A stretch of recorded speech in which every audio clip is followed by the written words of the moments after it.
Hey guys, welcome back to the channel, and today I'm going to show you how to transfer funds between Fidelity accounts. Let's get straight into the video. First method is online transfer. How you want to do this is by first accessing your Fidelity account online, and once you're logged into your account, choose the transfer option and select transfer between Fidelity accounts. Now you just want to select the accounts you want to transfer funds between. That could be brokerage accounts, or it could be an IRA.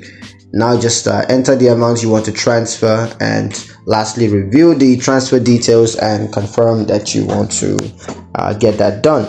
Now for a mobile app transfer, first you need to open the mobile Fidelity mobile app on your device.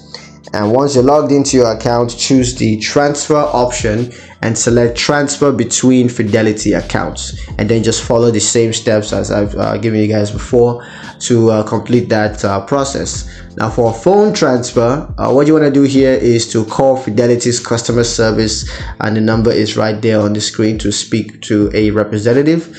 And then you just got to inform them that you want to transfer funds between Fidelity accounts. You're going to need to share the account numbers and transfer amounts, and once they have all of that, just confirm that the transfer details with the representative, and they're going to help you to take care of the rest. So yeah, that's pretty much it on how to transfer funds between Fidelity accounts. I hope you guys found it useful enough. If you did, like the video, comment down below, let me know what you thought, share the video with your friends, and subscribe to the channel if you haven't done so already, and I will see you guys in the next one. Peace.